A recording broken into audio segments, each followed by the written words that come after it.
10 taong sakripisyo, pinalitan ng lantarang pagtataksil sa mismong sofa na binili ng mga magulang niya. Habang nakaluhod si Clarice na naglilinis ng sahig, buong layaw na naghahalikan sina Marco at Valerie. Wala kang kwenta.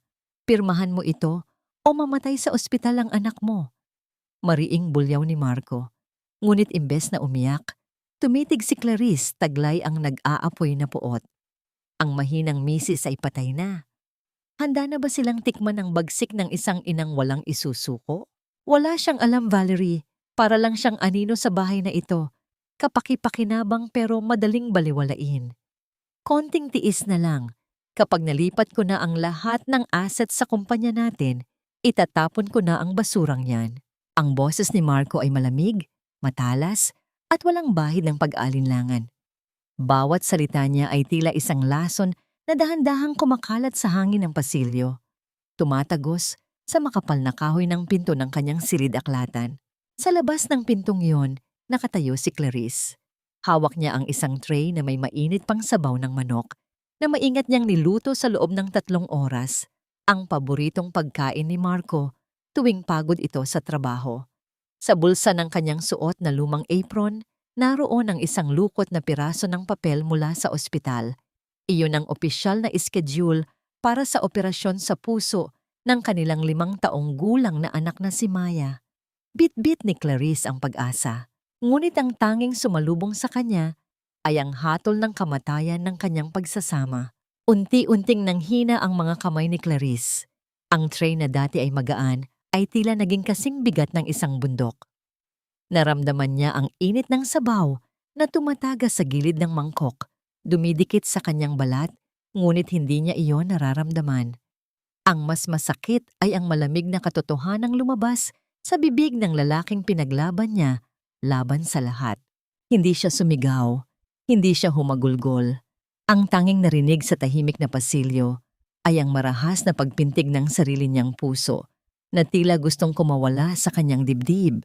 Ang paningin niya ay nagdilim at ang mga pader ng mansyong itinuring niyang tahanan ay tila dahan-dahang gumuguho sa kanyang paligid. Ang bawat sakripisyo niya sa loob ng 10 taon, ang pag-alis sa trabaho, ang pagtitiis sa panglalait ng biyenan, ang pagtitipid para sa kinabukasan, ay naging isang malaking biro sa harap ng pagtataksil na ito. Nanginginig ang kanyang mga binti habang pilit siyang humahakbang palayo, pabalik sa kanilang silid. Ang bawat yapak niya sa malambot na alpombra ay tila paglubog sa isang kumunoy ng kawalan ng pag-asa. Pagpasok niya sa kwarto, agad niyang tinungo ang maliit na vault sa loob ng cabinet. Doon nakatago ang perang matagal niyang pinag-ipunan, ang insurance money na iniwan ng kanyang yumaong mga magulang para sa emergency ni Maya. Sa bawat pagpindot niya ng code, dinadalangin niya na sana ay nagkamali lang siya ng narinig. Sana ay panaginip lang ang lahat. Ngunit nang bumukas ang vault, ang tanging sumalubong sa kanya ay ang hininga ng malamig na hangin. Wala na ang mga bundle ng pera. Wala na ang mga dokumento ng pag-aari ng lupa na minana niya. Sa halip, isang piraso ng puting papel ang nakalatag sa sahig ng vault. Isa itong special power of attorney na may pirma niya.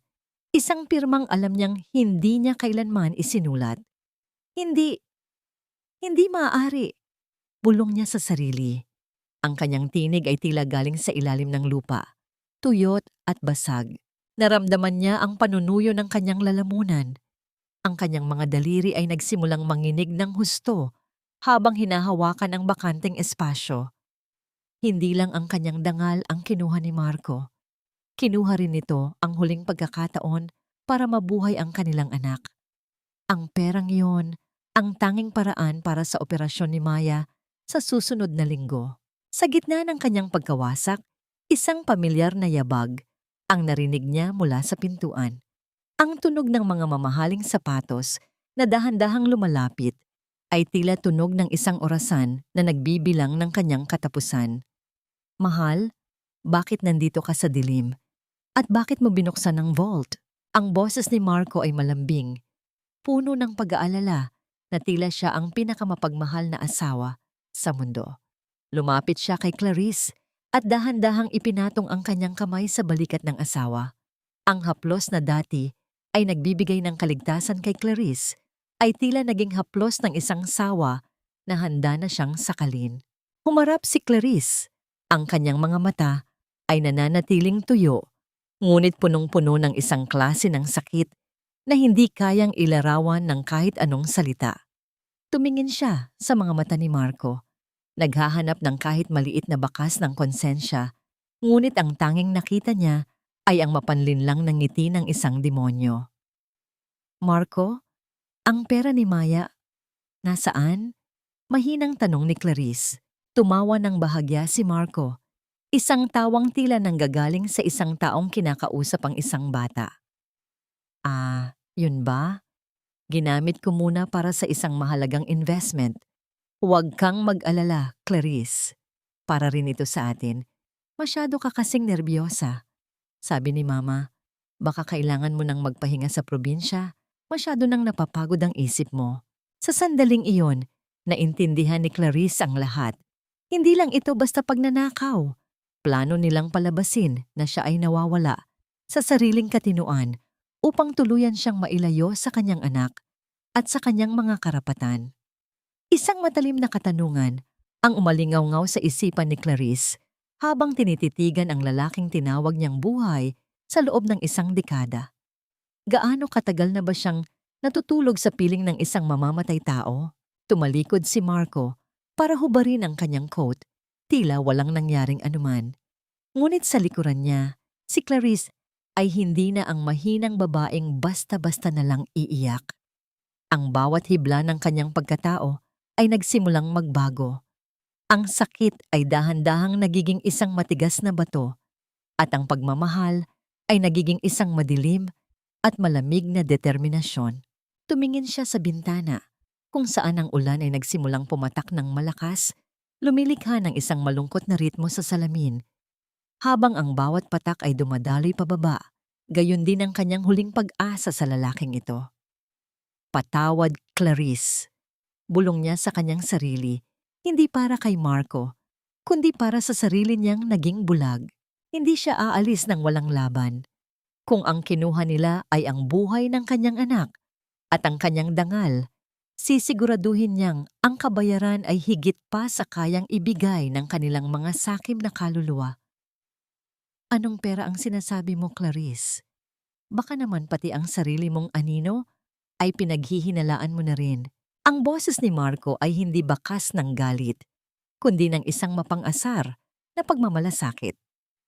Habang sinasabi niya ito, marahan niyang inayos ang kwelyo ng kanyang mamahaling polo, tila ba ang pagkawala ng milyon-milyong piso ay kasing babaw lang ng isang mantsa sa kanyang damit. Nakatayo si Clarice sa gitna ng kanilang malawak na silid. Ang kanyang mga kamay ay nanlalamig. Habang nakakuyom, sa kanyang harapan, ang bukas na vault ay tila isang hungkag na libingan ng lahat ng kanyang pangarap para kay Maya. Ang meryendang inihanda niya kanina, ang mga paboritong kakanin ni Marco, ay nananatiling hindi nagagalaw sa gilid, sumasagisag sa kanyang hindi napapansing pagmamahal. Marco, huwag mo akong gawing bata. Alam nating dalawa na ang pera ni Maya ang narito. Ang perang gagamitin para sa kanyang operasyon sa susunod na linggo. Nasaan ang pera? Ang tinig ni Clarice ay nanginginig, hindi dahil sa takot, kundi dahil sa nag-aapoy na uwatutol na pilit niyang sinusupil. Biglang nagbago ang anyo ni Marco. Ang kaninang mapagkunwaring lambing ay napalitan ng isang madilim na pagngangalit. Humakbang siya palapit kay Clarice hanggang sa maramdaman ng babae ang mainit at mabigat na hininga nito sa kanyang noo. Sobra na ang pagiging paranoid mo, Clarice. Baka nakakalimutan mo ikaw ang huling humawak sa code ng vault na yan. Hindi ba't noong isang linggo lang ay humihingi ang mga kamag-anak mong pulubi sa probinsya ng panggastos para sa bukid ninyo? Huwag mong sabihing ibinigay mo na sa kanila ang pera. At ngayon, ay ako ang sisisihin mo para pagtakpan ang kagagawan mo. Ang bawat salita ni Marco ay tila isang sampal na paulit-ulit na tumatama sa dangal ni Clarice. Gaslighting, isang terminong nababasa lang niya noon, pero ngayon ay tila isang laso na direktang itinuturok sa kanyang sistema. Alam niya sa kaibuturan ng kanyang puso na hindi niya ginawa iyon. Pero ang paraan ng pagsasalita ni Marco ay napakakumbinsido na tila ba pati ang katotohanan ay pilit nitong binabaluktot. Hindi ko gagawin yun, Marco. Alam mo kung gaano kaimportante ang operasyon ni Maya. Eksakto! Alam mo, pero naging iresponsable ka pa rin. Pagputol ni Marco sa kanyang sinasabi, ang kanyang boses ay umalingaw-ngaw sa buong bahay. Masyado ka nang nagiging pabigat, Clarice. Pati ang mental health mo, mukhang bumibigay na.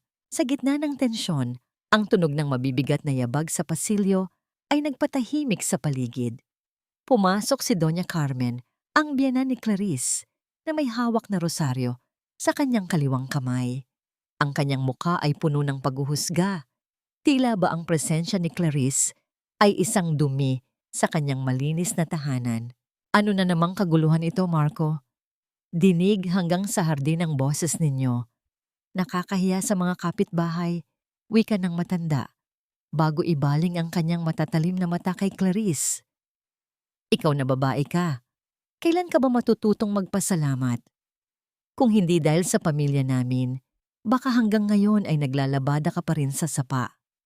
Binigyan ka namin ng marangal na buhay, pero puro sakit ng ulo ang ibinabalik mo.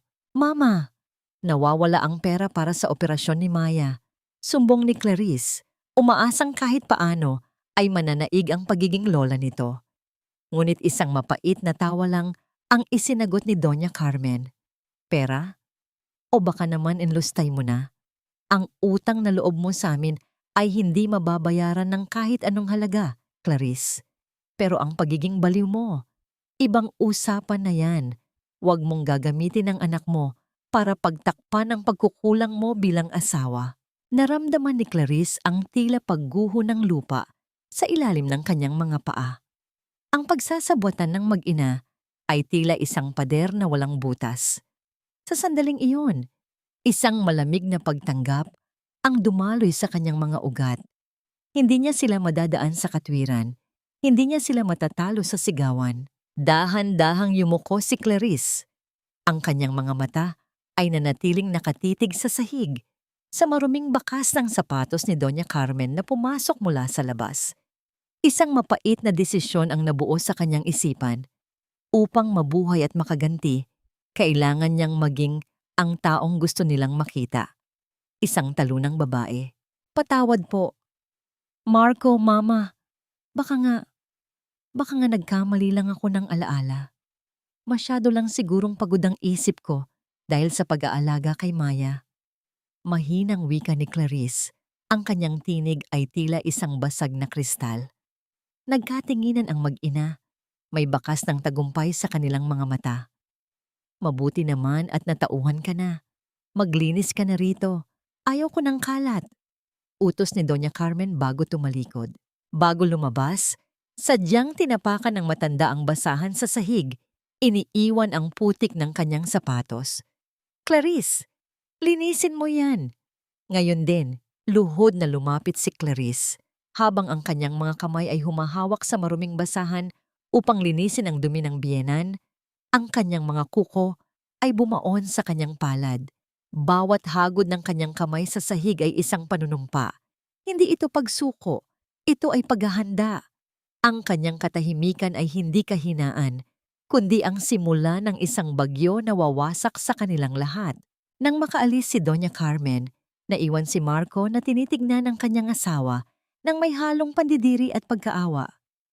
Magpahinga ka na pagkatapos niyan. Huwag mo na akong abalahin sa office. Nang lumabas si Marco, naiwan ang kanyang cellphone sa ibabaw ng mesa sa gilid. Isang biglang liwanag ang nagmula sa screen nito. Isang notification ang lumabas. Dahan-dahang tumayo si Clarice, siniguradong walang nakakakita. Binasa niya ang mensahe mula sa isang pangalang Valeria. Hon, confirm na ang tickets natin pa Paris next week. Salamat sa fund ng asawa mong tanga. I can't wait to spend her money with you. Ang bawat letra sa mensahe ay tila isang patalim na bumaon sa puso ni Clarice. Ngunit sa pagkakataong ito, hindi siya naluha. Sa halip, isang madilim na ngiti ang dahan-dahang gumuhit sa kanyang mga labi. Sige Marco, Gastusin mo ang bawat sentimo. Bulong ni Clarissa sa hangin. Ang kanyang tinig ay kasing lamig ng kamatayan. Dahil sisiguraduhin kong iyon na ang huling perang mahahawakan mo bago ka mabulok sa impyerno. Ang langit ay tila isang pusong nag-aagaw buhay. Madilim at puno ng mga luhang hindi na kayang pigilin. Ang malakas na buhos ng ulan ay humahampas sa kalsada, lumilikha ng isang malabo at malamig na mundong tila walang katapusan. Sa loob ng ospital, nakatayo si Clarissa sa harap ng billing counter. Ang kanyang mga damit ay basang-basa, ang laylayan ng kanyang palda ay bumibigat dahil sa tubig, at ang kanyang mga sapatos ay nag-iiwan ng basang bakas sa malinis na sahig. Ngunit hindi niya iyon alintana. Ang tanging nakikita niya ay ang malamig na mukha ng babaeng nasa likod ng salamin. Ma'am, pasensya na po, pero kailangan po naming matanggap ang full deposit bago ang operasyon sa susunod na linggo. Iyon po ang policy ng ospital. Ang boses ng clerk ay walang emosyon. Tila isang sirang plakang paulit-ulit na naririnig ni Clarice. Parang awa niyo na po. Ang anak ko, hindi na siya makakahintay. Konting palugit lang. Kukuha lang ako ng paraan. Pagsusumamo ni Clarice, ang kanyang mga kamay ay nakadikit sa malamig na salamin. Ang kanyang boses ay nanginginig sa gitna ng desperasyon. Marami po tayong pasyenteng ganyan, ma'am. Hindi po kami charity. Kung hindi po mababayaran, kailangang ibigay ang slot sa ibang makakapagbayad. Ang bawat salita ay tila isang pako na ibinabaon sa kabaong ng pag-asa ni Clarice. Lumabas siya ng ospital na tila isang aninong nawalan ng direksyon. Ang hangin ay humahagupit sa kanyang muka. Ngunit ang lamig sa labas ay wala pa sa kalahati ng lamig na nararamdaman niya sa kanyang dibdib. Naglakad siya ng walang patutunguhan hanggang sa matagpuan niya ang sarili sa harap ng simbahan ng Santissima Trinidad. Napaupo siya sa basang hagdanan ng simbahan. Ang kanyang mga balikat ay yumuyuko sa ilalim ng bigat ng mundong, tila ayaw na siyang patuluyin. Doon, sa gitna ng malakas na ulan, tuluyan nang kumawala ang kanyang mga hikbi. Hindi na niya alam kung alin ang ulan at kung alin ang kanyang mga luha. Pakiramdam niya ay nilalamon na siya ng kadiliman. Ngunit sa gitna ng kanyang paghagulgol, biglang tumigil ang hagupit ng ulan sa kanyang ulo. Nanatili ang tunog ng tubig na bumabagsak sa paligid, ngunit ang kanyang katawan ay naramdaman ang isang biglang proteksyon. Isang itim na payong ang dahan-dahang lumitaw sa kanyang paningin. Tumingala si Clarice, ang kanyang mga mata ay malabo dahil sa luha. Isang lalaki ang nakatayo sa kanyang tabi. Hindi ito si Marco. Ang lalaking ito ay may mga matang tila dagat na tahimik. Pagkatapos ng bagyo, malalim, payapa, at puno ng hindi maipaliwanag na habag. Mrs. Basang-basa ka na. Ang boses ng lalaki ay mababa at banayad. Tila isang haplos sa kanyang sugatang kaluluwa.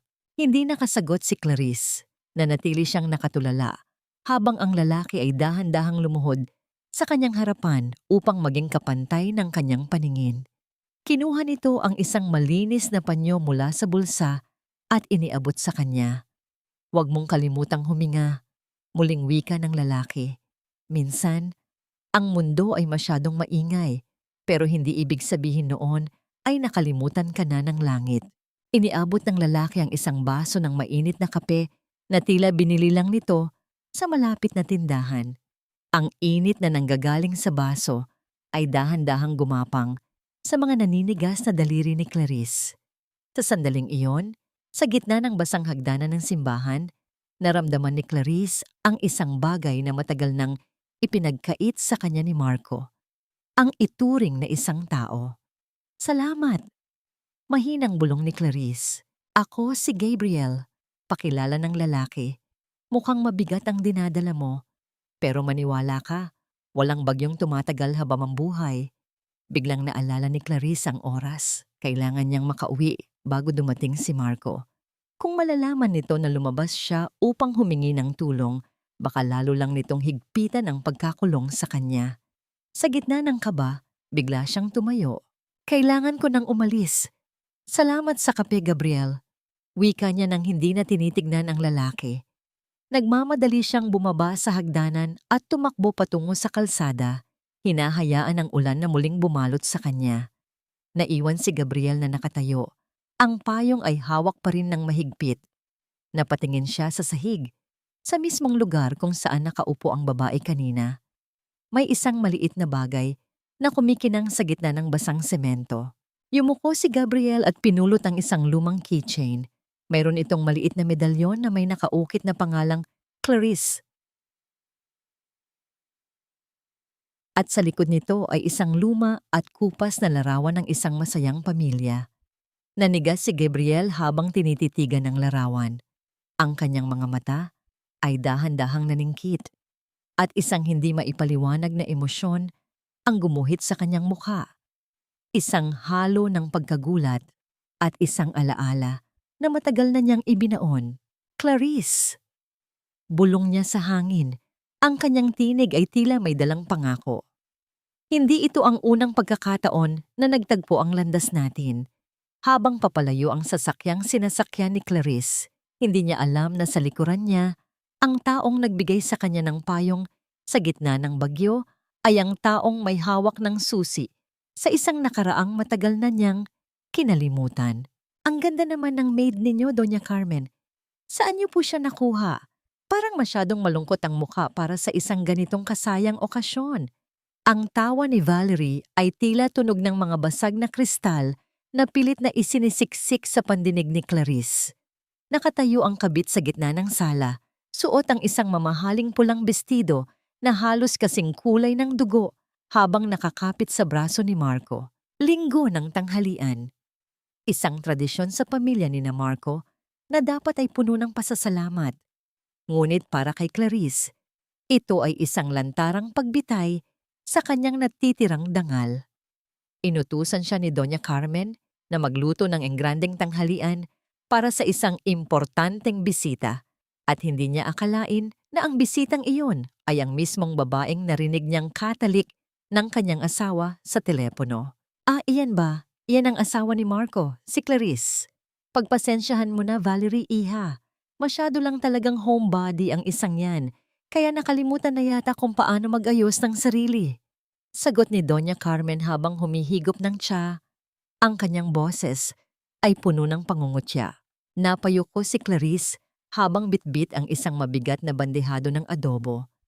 Ang kanyang lumang duster na kupas na ang kulay ay tila isang basahan kumpara sa kintab ng mga suot ni Valerie. Naramdaman niya ang titig ni Marco sa kanya. Malamig, walang pakiramdam. Tila ba isa lamang siyang kasangkapan sa bahay na hindi na gumagana ng maayos. Nang ilapag ni Clarice ang pagkain sa mesa, sadyang iginalaw ni Valerie ang kanyang baso ng wine. Ang pulang likido ay dahan-dahang tumapon, bumuhos sa puting mantel at direkta sa dibdib ng suot ni Clarice. Ang lamig ng alak ay tumagos sa kanyang balat, ngunit ang init ng kahihiyan ay mas matindi. Oops! I'm so sorry, Clarice. Masyado yata akong na-excite sa bango ng luto mo. Ang clumsy ko talaga, sabi ni Valerie, pero ang kanyang mga mata ay nagniningning sa tuwa. Marco, babe, can you help her? Mukhang nagmantsa ang vintage niyang damit. Hindi gumalaw si Marco. Sa halip, kumuha lang siya ng table napkin at iniabot ito kay Valerie. Hayaan mo na siya, Valerie. Clarice, magpalit ka na lang sa kusina. At pakidala na rin ang mainit na sabaw rito, huwag kang magtagal. Ang bawat salita ni Marco ay tila isang utos sa isang alipin. Walang pagtatanggol, walang pagmamalasakit. Habang naglalakad si Clarice patungo sa kusina, narinig niya ang boses ni Doña Carmen na nagpupuri kay Valerie. Alam mo, Valerie, ikaw ang kailangan ni Marco sa negosyo. Hindi yung taong walang alam, kundi magluto at maglaba. Isang partner na may utak at ganda. Sa loob ng kusina, sumandal si Clarice sa lababo. Ang kanyang dibdib ay kumakaba ng husto. Ngunit sa halip na luha, isang matalim na liwanag ang gumuhit sa kanyang mga mata. Nakita niyang iniwan ni Valerie ang kanyang mamahaling designer bag sa ibabaw ng counter sa may pasilyo malapit sa kusina bago ito tuluyang naupo sa dining table. Ito na ang pagkakataon. Habang ang tatlo ay abala sa pagtatawanan at pagkain sa labas, dahan-dahang lumapit si Clarissa sa bag.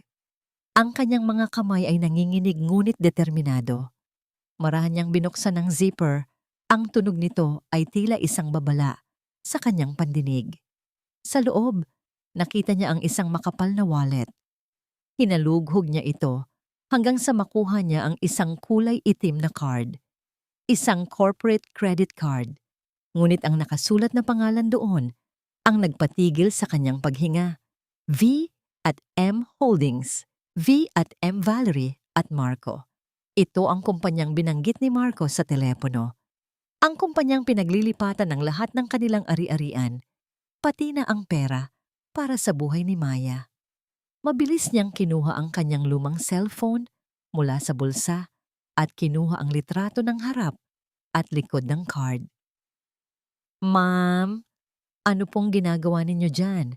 Mabilis na itinago ni Clarice ang card at ang kanyang phone nang marinig ang boses ni Yaya Ising, ang matandang katulong na tanging nakakaunawa sa kanya. Wala, Ising.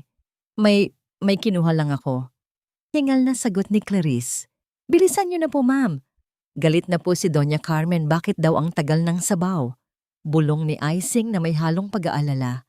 Pagbalik ni Clarice sa dining area, nakita niya ang isang eksenang tila sumaksak sa kanyang puso.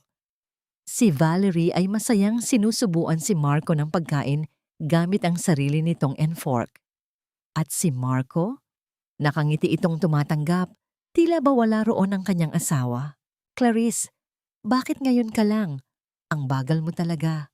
Asik ni Doña Carmen. At tingnan mo yung mukha mo. Para kang nakakita ng multo. Ayusin mo ang sarili mo.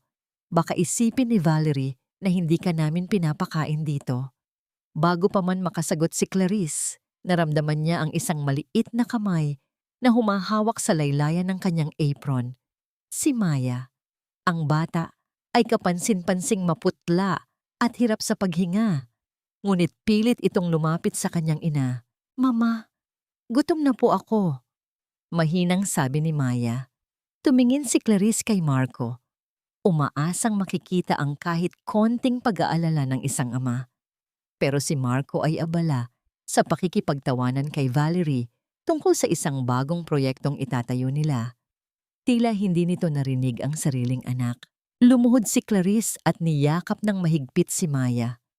Sa sandaling iyon, ang maliit na bata ay kumuha ng isang panyo at dahan-dahang pinunasan ang mantsa ng wine sa dibdib ng kanyang ina.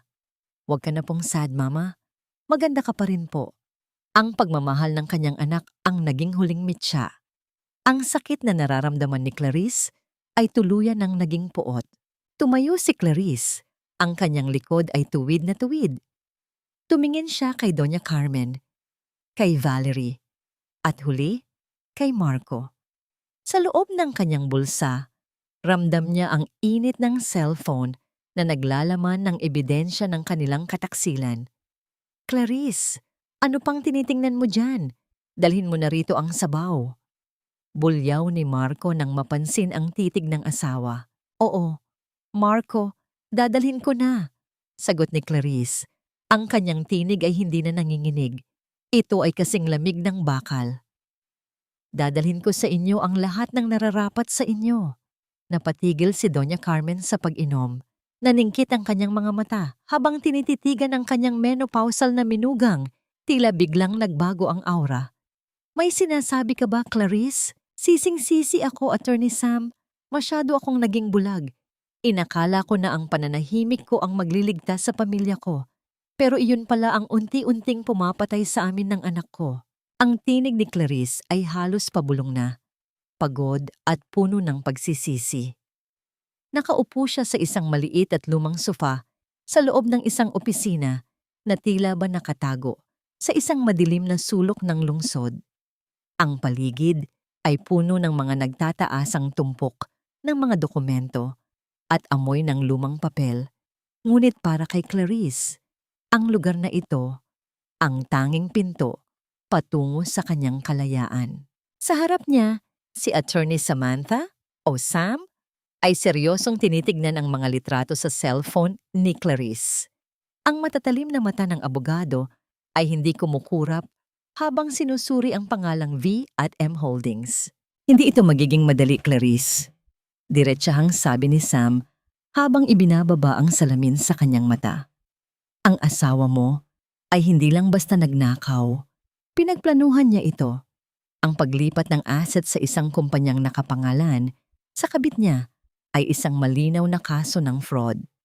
Pero kailangan natin ng higit pa sa litrato ng credit card.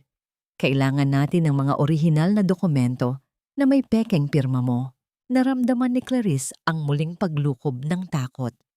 Paano ko gagawin yun? Halos hindi na ako makagalaw sa bahay na yun ang hindi binabantayan ng biyenan ko. Bago pa makasagot si Sam, bumukas ang pinto ng opisina. Isang lalaki ang pumasok na may dalang dalawang paper bag ng pagkain. Napatigil siya nang makita si Clarice. Ang mga mata niya ay agad na kumislap sa pagkilala. Ikaw! Bulong ng lalaki. Napatingala si Clarice. Ang kanyang puso ay biglang lumaktaw ng isang tibok. Ito ang lalaki sa simbahan, ang lalaking nagbigay sa kanya ng payong at mainit na kape sa gitna ng kanyang pinakamadilim na oras. Gabriel, magkakilala kayo? Tanong ni Sam na may halong pagtataka. Siya yung kinuwento ko sa'yo, Sam? Yung babaeng nakita ko sa tapat ng simbahan. Sagot ni Gabriel habang dahan-dahang lumalapit. Inilapag niya ang pagkain sa mesa at kinuha ang isang maliit na bagay mula sa kanyang bulsa. Naiwan mo ito, Clarice. Iniabot niya ang keychain na may medalyon. Nang magdait ang kanilang mga daliri, tila may isang kuryente ng init na dumaloy sa buong katawan ni Clarice. Hindi ito ang malisyosong haplos ni Marco, kundi isang hawak na puno ng paggalang at pangako ng kaligtasan. Salamat, Gabriel. Mahinang sabi ni Clarice. Ang kanyang mga pisngi ay dahan-dahang nagkaroon ng kulay. Sam, tulungan mo siya. Seryosong sabi ni Gabriel sa kanyang kapatid. Gagawin ko ang lahat ng kailangan mong suporta sa investigasyon. Ako ang bahala sa mga property records na kailangan mo. Siguraduhin nating makukuha niya ang hustisya. Nagulat si Clarice sa determinasyon sa boses ni Gabriel. Hindi niya maintindihan kung bakit ang isang taong halos estranghero ay handang tumaya para sa kanya. Dahil sa pakiusap ni Gabriel at sa tindi ng ebidensyang ipinakita ni Clarice, tumango si Sam. Sige, tatanggapin ko ang kaso mo, Clarice. Pero kailangan mong maging matatag. Magiging doble ang acting na gagawin mo sa bahay niyo. Huwag mong ipapakitang may alam ka. Nang mapansin ni Gabriel ang panginginig ng mga kamay ni Clarice, kumuha siya ng isang baso at sinalinan ito ng gatas na binili niya.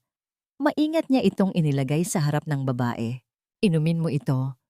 Kailangan mo ng lakas para kay Maya, malambing na sabi ni Gabriel. Ang kanyang kamay ay sandaling nanatili sa ibabaw ng balikat ni Clarice, isang haplos na tila nagsasabing hindi na siya mag-isa sa labang ito. Sa sandaling iyon, naramdaman ni Clarice ang isang kakaibang ginhawa. Ang gatas ay mainit at masarap sa kanyang lalamunan, tila ba dahan-dahang tinutunaw ang yelo sa kanyang puso. Ngunit ang katahimikang yon ay biglang bumasag ng malakas na tunog ng kanyang cellphone. Ang screen ay nagpapakita ng pangalan ni Yaya Ising. Nang sagutin ito ni Clarice, ang tanging narinig niya ay ang desperadong iyak ng matanda. Ma'am Clarice, tulong po. Si Sir Marco, isinakay niya si Maya sa sasakyan. Dadalhin daw po sa malayo sa probinsya. Ayaw pong magpaiwan ni Maya, iyak po ng iyak. Halos hindi na po makahinga ang bata. Halos mabitawan ni Clarice ang kanyang cellphone. Ang kanyang mundo ay muling uminog ng mabilis. Ano? Nasaan sila, Ising? Paalis na po sila. Sabi ni Doña Carmen, doon na daw titira ang bata para hindi mo na mahawaan ng kabaliwan mo. Ma'am, bilisan niyo po. Ang sigaw ni Maya na humihingi ng tulong ay tila naririnig ni Clarice mula sa kabilang linya. Ang takot na mawala ang kanyang anak ay mas matindi pa sa takot na mamatay. Mabilis na tumayo si Clarice. Ang kanyang mga mata ay nanlilisik sa galit at takot. Kinuha nila si Maya. Ilalayo nila ang anak ko. Ang tunog ng makina ng sasakyan ay tila isang nagngangalit na hayop sa gitna ng tahimik na driveway. Ang usok na lumalabas mula sa tambutso ay humahalo sa malamig na hangin ng hapon, habang ang mga gulong ay dahan-dahang gumagalaw sa ibabaw ng mga graba, lumilikha ng malulutong na tunog ng pagkabasag ng mga maliliit na bato. "Hinto! Marco, itigil mo ang sasakyan!" Ang sigaw ni Clarice ay pumutok sa hangin, basag at puno ng desperasyon. Halos itapon niya ang kanyang sarili sa harap ng kumikilos na sasakyan. Ang kanyang mga kamay ay nakadikit sa mainit na nguso ng kotse. Ang kanyang mga mata ay nanlilisik habang nakatitig sa asawa sa loob. Bumukas ang pinto ng driver's seat. Lumabas si Marco. Ang kanyang mukha ay walang bakas ng pagkagulat, kundi puro yamot at pandidiri. "Ano ba, Clarice? Gusto mo bang magpakamatay? Umalis ka sa harap ng sasakyan ko bago pa kita masagasaan." Bulyaw ni Marco. Ang kanyang boses ay tila isang latigo na humahampas sa katinoan ni Clarice. "Ibigay mo sa akin ang anak ko. Marco, may sakit si Maya. Hindi niya kakayanin ang mahabang biyahe nang wala ang kanyang mga gamot." Mula sa loob ng sasakyan, narinig ni Clarice ang mahinang katok sa salamin. Si Maya. Ang maliit na mukha ng bata ay nakadikit sa bintana. Ang kanyang mga mata ay mapula sa kaiiyak at ang kanyang paghinga ay halatang mabigat at kapos. Ang bawat singhap ng bata ay tila isang kutsilyong humihiwa sa puso ni Clarice. "Sinasabi ko na nga ba, Marco, hindi na talaga siya ligtas para sa bata." Ang boses ni Doña Carmen ay nanggaling sa veranda. Nakatayo ang matanda habang nakahalukip-kip, pinapanood ang eksena na tila ba isa lamang itong palabas sa telebisyon. "Tingnan mo ang itsura mo, Clarice. Para kang baliw. Iyan ang dahilan kung bakit kailangang ilayo sa'yo si Maya. Baka saktan mo lang siya sa labis na pagkawala mo sa sarili." Naramdaman ni Clarice ang tila pag-ikot ng mundo. Ang gaslighting na ginagawa nila ay tila isang lubid na unti-unting sumasakal sa kanya. Alam niyang, kapag hinayaan niyang makaalis ang sasakyang yon, hindi na niya muling makikita ang kanyang anak. Gagamitin nila ang kabaliwan niya upang tuluyan siyang itakwil ng batas. Isang matalim na bagay ang nasalat ni Clarice sa gilid ng driveway. Isang basag na piraso ng paso na may matutulis na gilid. Dinampot niya ito. Ang kanyang mga daliri ay nagdugo ng mabaon ang matulis na bahagi sa kanyang balat, pero hindi niya naramdaman ang sakit. "Ilabas mo ang anak ko, Marco." Ngayon din, ang tinig ni Clarice ay biglang tumahimik. Hindi na ito sigaw. Ito ay isang malamig at madilim na utos na nagpatigil sa pagtawa ni Doña Carmen. "Ano yan, Clarice? Mananakit ka na ba? Sige, saktan mo ako para lalong mapatunayan na wala ka na sa katinoan." Hamon ni Marco habang dahan-dahang lumalapit. "Huwag kang mag-alala, Marco. Hindi ikaw ang sasaktan ko." Wika ni Clarice habang itinatapat ang matulis na piraso ng basag na paso sa sarili niyang leeg.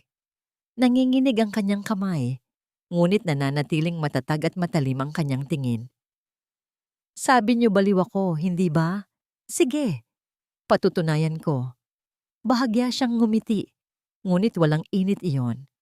"Kung hindi mo bubuksan ang pinto ng sasakyang yan sa loob ng 3 segundo, titiyakin kong dito mismo, sa harap ng bahay na ito, dadanak ang dugo ko.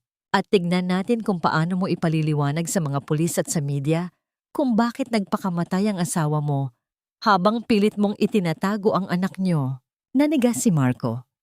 Alam niyang sa gitna ng kanyang mga ilegal na transaksyon at sa pagtatayo ng V&M Holdings, ang huling kailangan niya ay ang atensyon ng mga awtoridad at iskandalo sa publiko.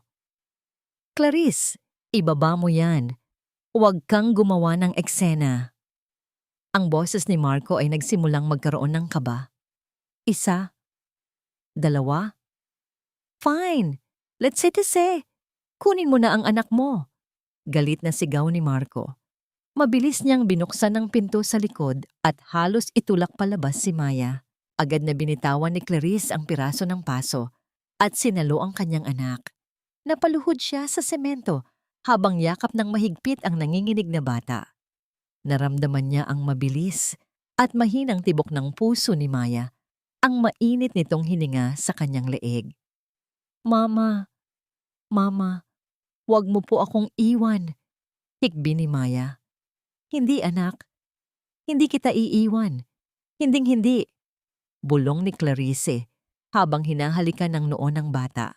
Tumayo si Marco at padabog na isinarado ang pinto ng sasakyan.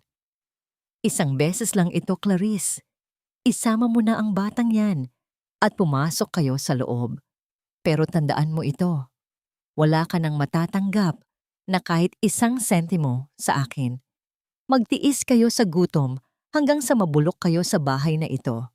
Pinanood ni Clarice ang sasakyan ni Marco na mabilis na humarurot palabas ng gate, nag-iiwan ng makapal na alikabok sa hangin. Tumingala siya sa veranda at nakita ang matalim na titig ni Doña Carmen bago ito tumalikod at pumasok sa loob. Naiwan si Clarice sa gitna ng driveway, yakap ang kanyang anak. Ang sugat sa kanyang kamay ay patuloy na dumadaloy ang dugo, pumapatak sa semento, lumilikha ng maliliit na pulang batik sa kulay abong sahig. Hindi siya natalo. Sa pagkakataong ito, nakuha niya ang kailangan niya.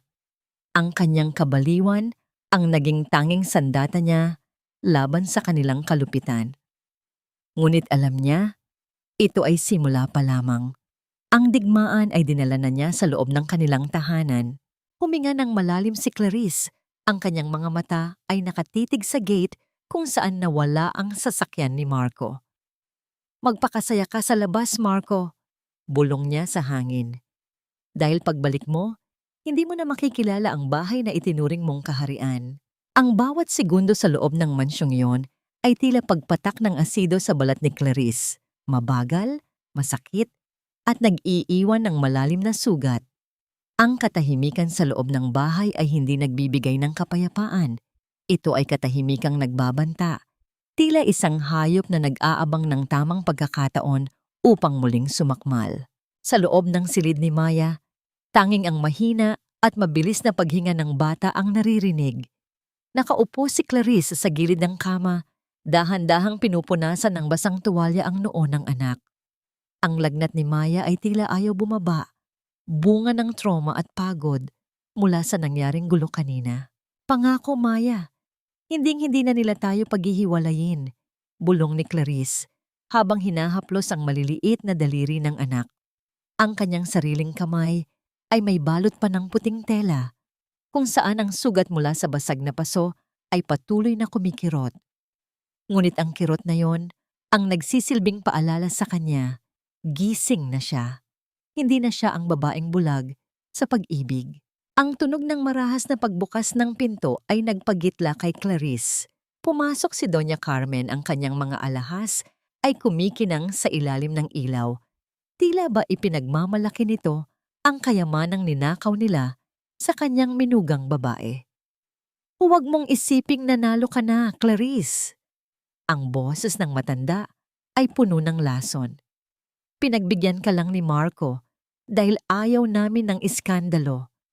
Pero sa sandaling gumaling ang batang iyan, itatapon ka namin sa lugar kung saan walang makakarinig sa mga yak mo. Hindi tumingin si Clarice. Ipinagpatuloy niya ang pag-aalaga kay Maya. Ang kanyang kawalan ng kibo ay tila lalong nagpagalit sa matanda. Bingi ka na ba? Kinakausap kita, sigaw ni Doña Carmen habang pilit na hinahawakan ang braso ni Clarice upang pilitin itong humarap.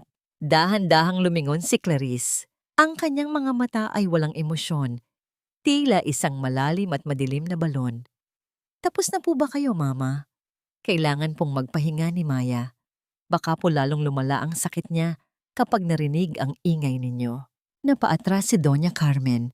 May isang bagay sa titig ni Clarice na nagbigay sa kanya ng hindi maipaliwanag na takot. Ang dating maamong asawa ni Marco ay tila napalitan ng isang malamig na estatwa. Walang hiya ka. Magbayad ka man sa amin, hindi mo na maibabalik ang dati. Nang makaalis ang matanda, hinintay ni Clarice ang tunog ng pagsasara ng pinto sa kabilang dulo ng pasilyo. Alam niyang umalis si Marco upang makipagkita kay Valerie at asikasuhin ang mga huling papeles para sa Vietnam Holdings. Ito ang kanyang pagkakataon. Dahan-dahan siyang lumabas ng silid. Ang kanyang mga yapak ay hindi lumilikha ng kahit anong tunog sa malambot na alpombra.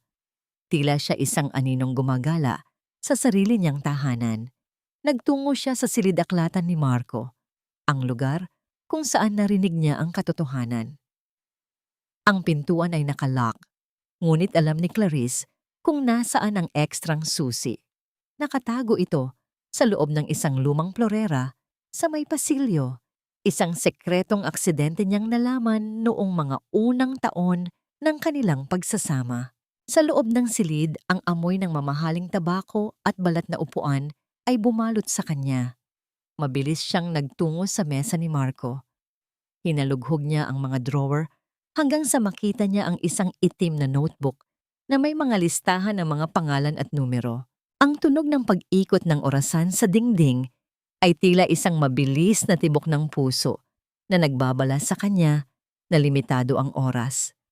Sa loob ng notebook, nakita niya ang mga transaksyon, mga petsa kung kailan inilipat ang pera mula sa insurance ni Maya patungo sa isang offshore account. Ngunit may isang bagay na mas nakakagimbal. Isang maliit na recorder ang nakatago sa ilalim ng mga papeles. Pinindot ni Clarice ang play. Sigurado ka ba nagagana ang gamot na ibinibigay mo kay Maya? Boses yun ni Valerie. Oo. Hindi iyon nakamamatay.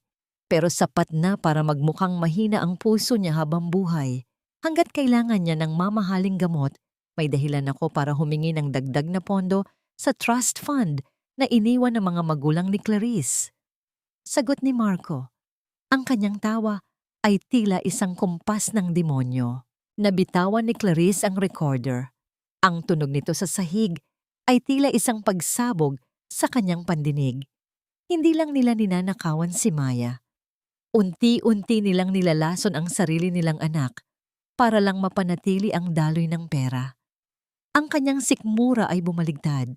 Nais niyang sumigaw. Nais niyang wasakin ang buong silid. Ngunit kailangan niyang magtiis.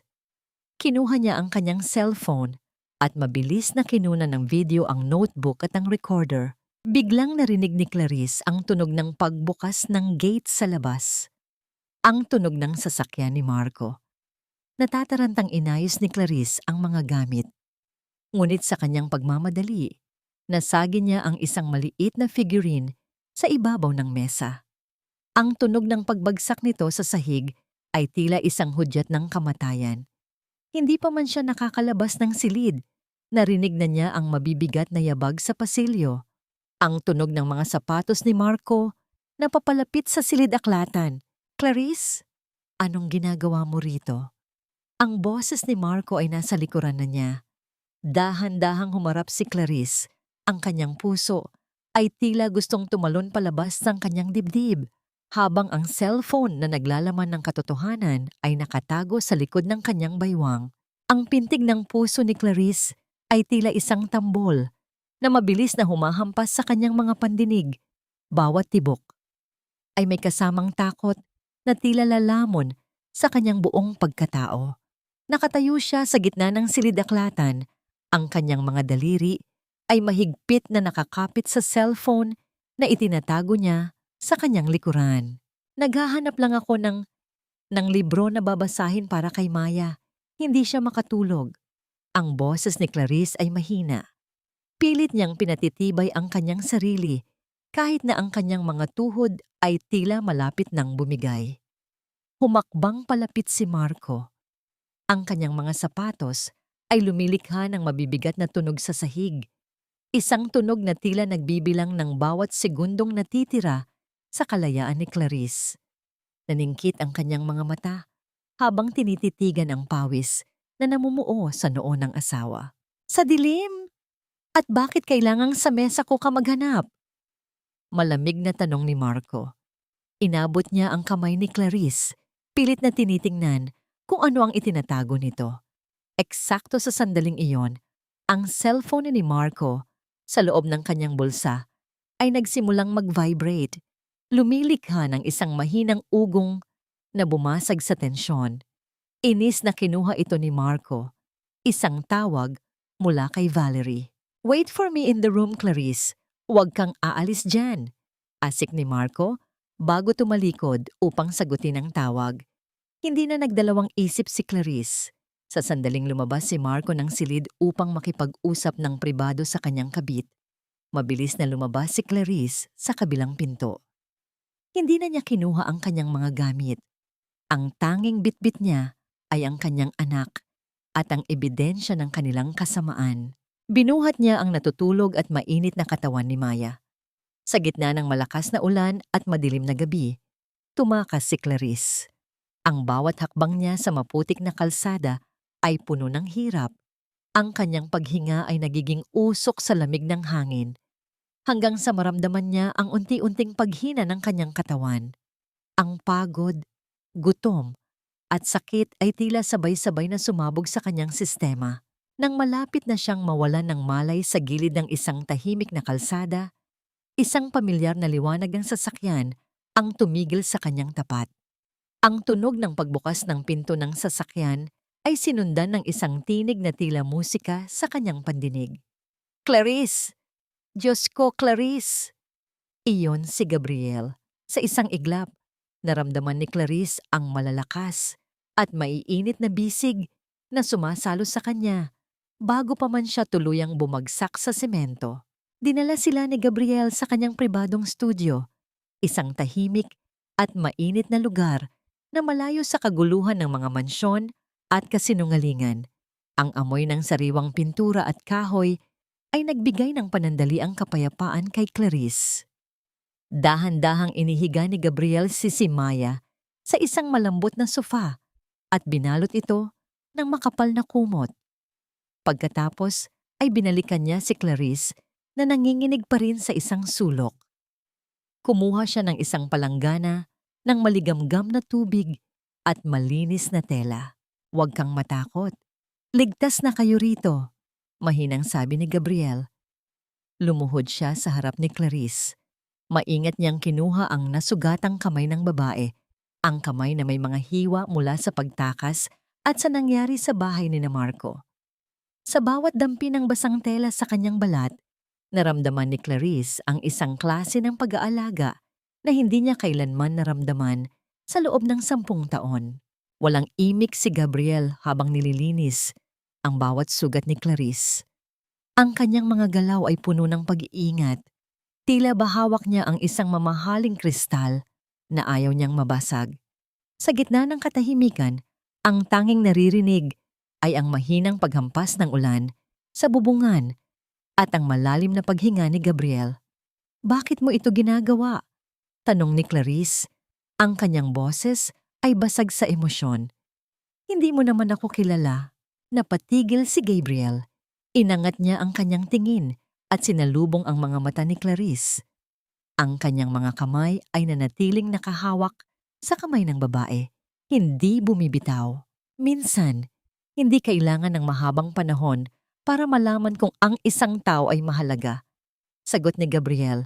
Ang kanyang boses ay tila isang pangako na nakatago sa ilalim ng gabi. "Noong nakita kita sa simbahan, nakita ko ang sarili ko sa'yo. Isang taong lumalaban para sa huling piraso ng kanyang kaluluwa. At sa gabing ito, Clarice, hindi kita hahayaang lumaban ng mag-isa." Dahan-dahang itinaas ni Gabriel ang kamay ni Clarice at banayad na idinampi ang kanyang mga labi sa likod ng palad ng babae. Isang halik na puno ng paggalang at tila naglalayong sipsipin ang lahat ng pait na dinanas nito. Naramdaman ni Clarice ang isang mabilis na kuryente na dumaloy sa kanyang puso. Hindi ito ang kuryente ng takot, kundi ang muling pagkabuhay ng kanyang pagkatao. Ang bawat hibla ng kanyang puso na tila naging bato na ay dahan-dahang lumalambot sa ilalim ng kalinga ni Gabriel. Tinitigan nila ang isa't isa ng matagal. Sa loob ng silid na yon, ang mundo ni na Marco at Valerie ay tila milyon-milyong kilometro ang layo. Ang tanging mahalaga ay ang init ng kanilang mga balat at ang pag-asang dahan-dahang sumisibol sa gitna ng pagkawasak. Ngunit ang katahimikang yon ay muling nabulabog nang mag-vibrate ang cellphone ni Clarice sa ibabaw ng mesa. Isang mensahe ang pumasok mula sa isang hindi kilalang numero. Alam ko kung nasaan ka, Clarice. At alam ko rin kung sino ang kasama mo. Kung ayaw mong mapahamak ang taong tumutulong sa'yo, bumalik ka na rito bago sumikat ang araw. Naramdaman ni Clarice ang muling paglamig ng kanyang dugo. Ang anino ni Marco ay tila hindi marunong mapagod sa paghabol sa kanya, kahit sa gitna ng dilim. Huwag kang babalik mo, Clarice. Mamatay muna ako bago kanila muling mahawakan. Ang boses ni Gabriel ay mababa, ngunit puno ng isang klase ng awtoridad na hindi matatanggihan. Nakatayo siya sa harap ni Clarice, ang kanyang mga anino ay humahaba sa dingding ng studio habang ang tanging ilaw ay nanggagaling sa isang maliit na desk lamp. Ang mensaheng nasa screen ng cellphone ni Clarice ay tila isang lason na dahan-dahang pumapatay sa kapayapaang naramdaman niya kanina lang.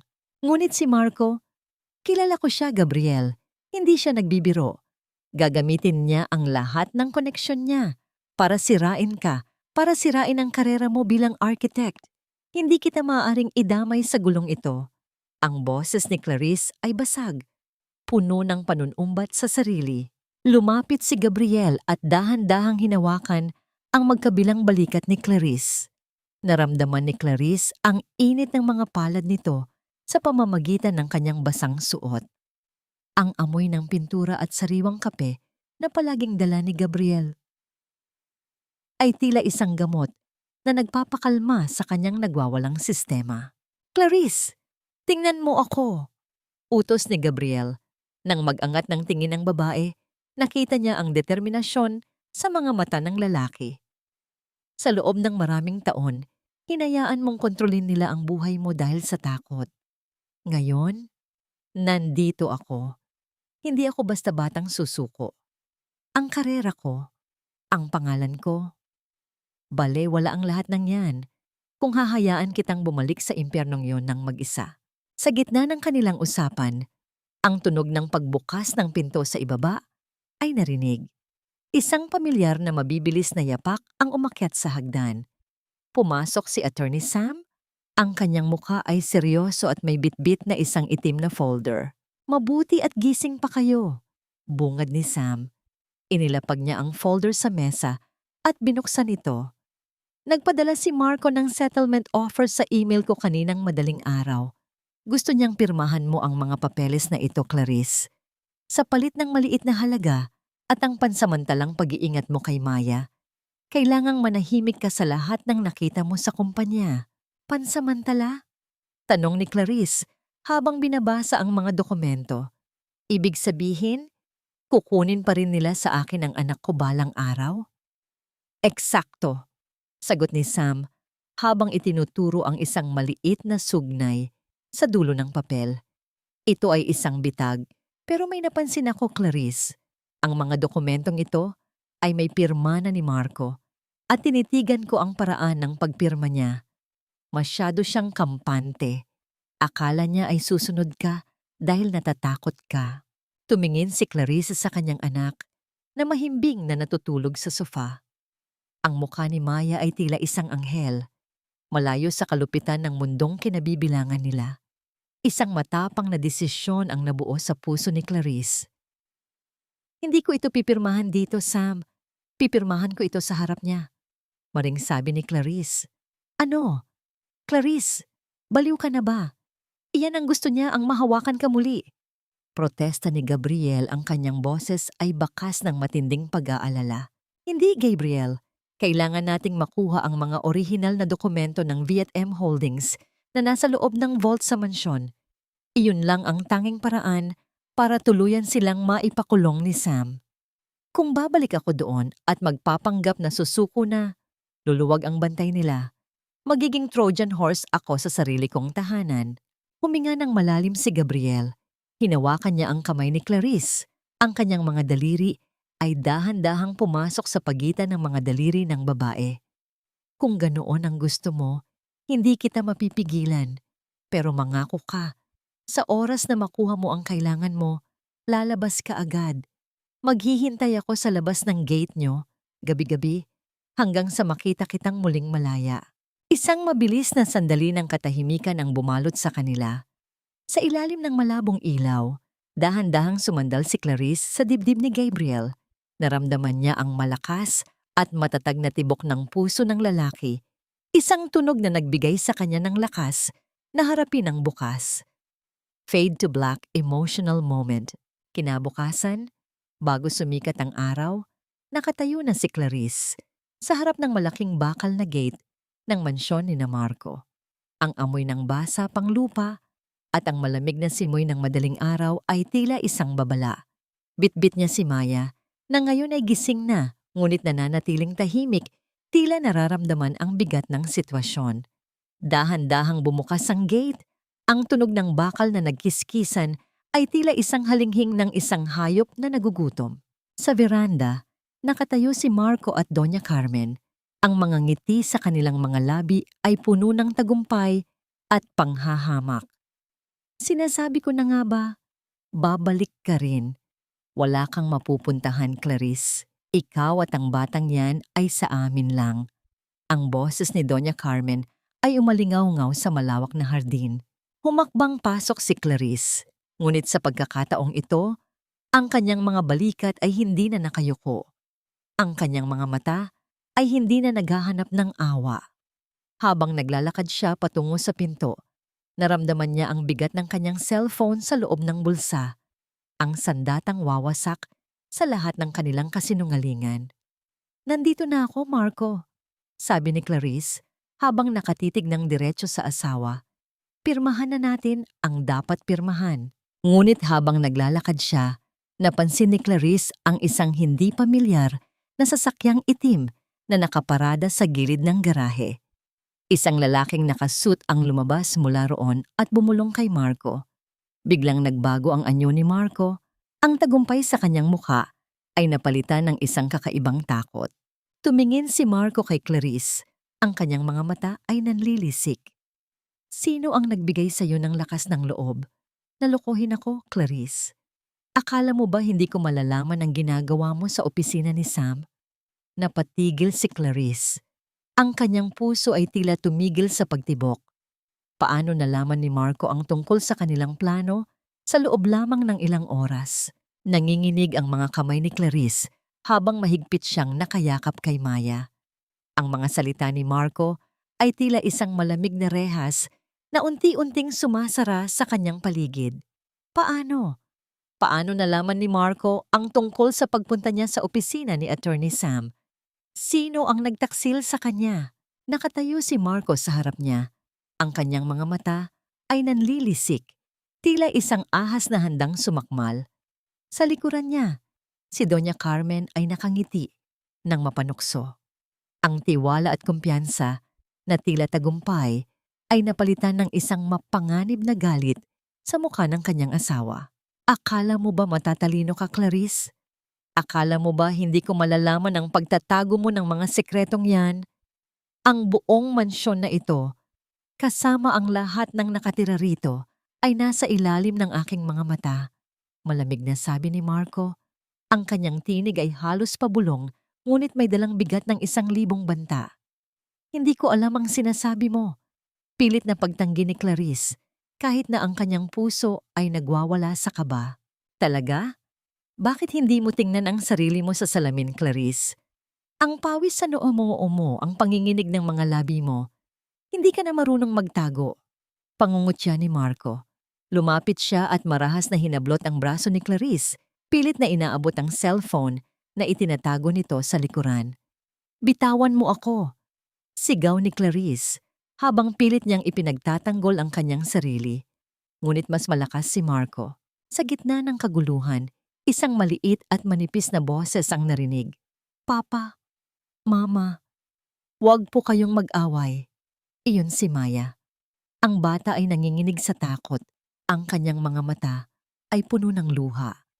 Nakakapit siya sa laylayan ng duster ni Clarice, tila ba naghahanap ng kaligtasan. Nang makita ni Marco ang bata, bigla siyang napatigil. Ngunit ang kanyang galit ay hindi nawala. Tingnan mo ang ginagawa mo sa anak mo, Clarice. Dahil sa kabaliwan mo, natatakot na sa'yo ang sarili mong anak. Ngunit bago pa man makasagot si Clarice, kinuha ni Marco ang kanyang cellphone mula sa bulsa.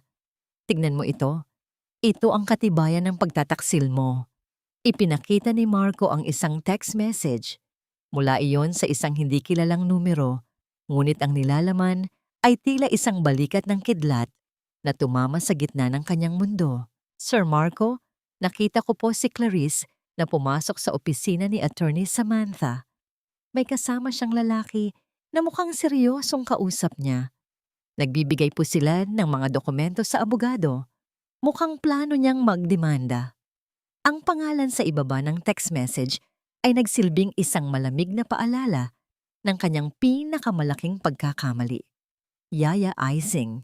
Nanginginig ang kanyang buong katawan. Hindi siya makapaniwala. Ang taong pinagkatiwalaan niya, ang taong kinupkup niya sa loob ng maraming taon, ang taong pinakitaan niya ng kabutihan, ito ang magtataksil sa kanya. Ang dahilan kung bakit niya nakuha si Maya mula sa kamay ni Marco ay ang siya ring dahilan kung bakit siya nahuli.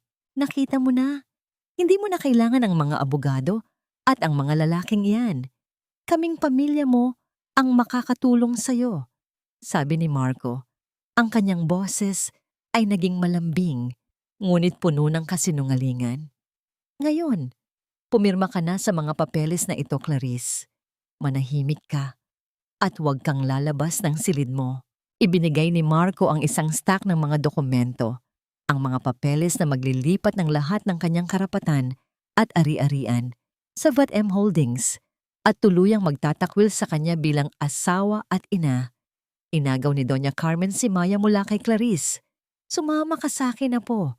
Hindi ka dapat lumaki sa piling ng isang baliw na ina. Mama, huwag niyo siyang hawakan. May sakit si Maya. Sigaw ni Clarice. Pilit na inaabot ang anak, ngunit hinawakan ng mahigpit ni Marco ang braso ni Clarice.